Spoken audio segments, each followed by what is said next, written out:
welcome back to the channel. Today we are talking about how to play Dixit Stella, which is a game in the Dixit universe. Dixit Stella is actually my favorite version of Dixit. It has cards that are able to be played with the base game as well.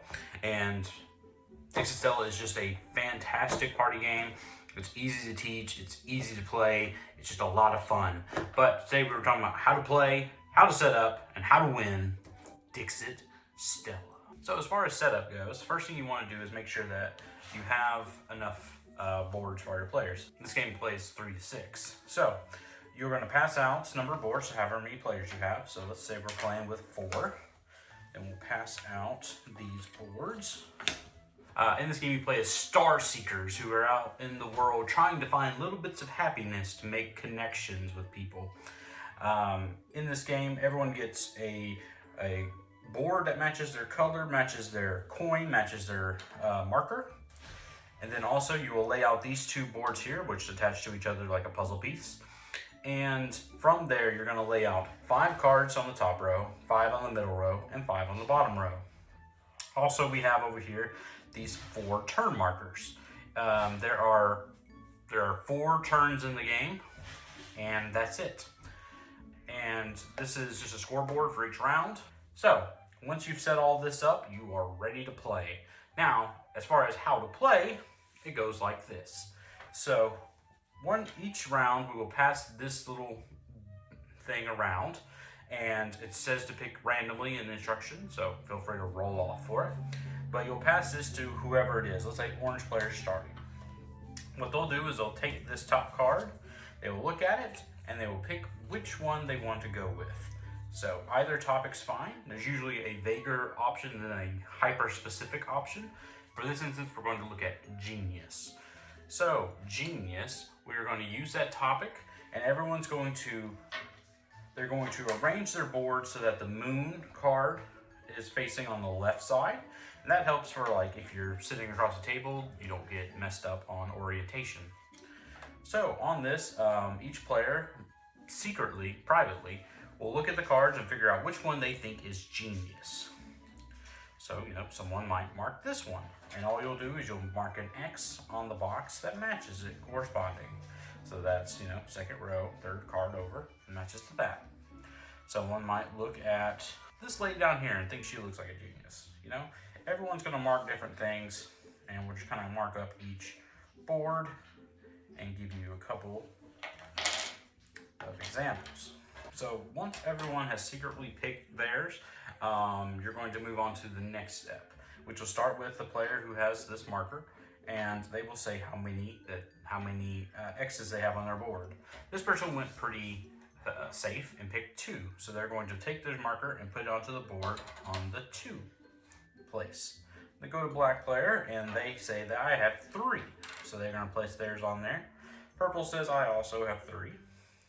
And then blue says I have 4. Since they have 4, it's going to factor into scoring. But the idea of this game is to match up with people, so you don't want to have a whole bunch of extra ones because it can hurt you. So now once everyone's placed their board on here, whoever is in the dark will flip over their coin, showing only 1 star showing. Only 1 star showing instead of 2. Starting with orange, they will pick one that they think is the most obvious and hoping to match with people. So they're going to pick this card in the middle. Now, every single person had that, so they're going to fill in points. And since it was more than 2 people that had it, they only get 2 stars. So they'll just, highlight in, color in their 2 stars. Each player will do that. Now it moves on to the next player, and they're going to pick this card over here on the right. Maybe they think that looks genius. So they match up with purple and only purple. So because of that, they super spark. And I should say, whenever you're filled up these 2, that's called a spark. Whenever you match with someone directly and only them, it's called a super spark. And in that case, you will fill in all 3 stars, making that worth 3 points instead of just 2 as you would with just a spark. Goes to purple player, and purple player is going to, they have already marked out those 2 cards, so they're going to look at their last one, which is in the top left corner. This one looks, maybe they thought the snake looked smart. They picked that one. They are incorrect. No one else matches with them. They fall. Now, since they aren't in they're not in the dark, it doesn't affect their scoring really. They just stop getting points. If someone else, because this would keep going around, if someone else were to match, say one that matched with him, they would get points, but he would not. However, we get to Blue, who is still in there, and they picked this one. They thought that was genius for whatever reason. They would fall as well. However, Blue is in the dark. So what that means for them is everywhere that they would normally get 2 stars, they just get 1. So it hurts their points overall. And also, this would keep going around if they had more places to pick. Since orange is all out, they would skip. Black has 1 more. They would pick that and they would fall. Wouldn't hurt them, but they just wouldn't score anymore. The falling only really hurts you if there's a lot of cards picked and you pick the wrong one first, or if you are in the dark and you fall. And this just keeps going around and round until everyone has said every card that they picked, or they've all fallen. One thing I did mention is at the end of each round, you're going to do one thing to change things up. So you're going to get rid of this card, and you're going to flip over one of these tokens. And what that's going to do is it's going to tell you what to do. So it says to get rid of the top row.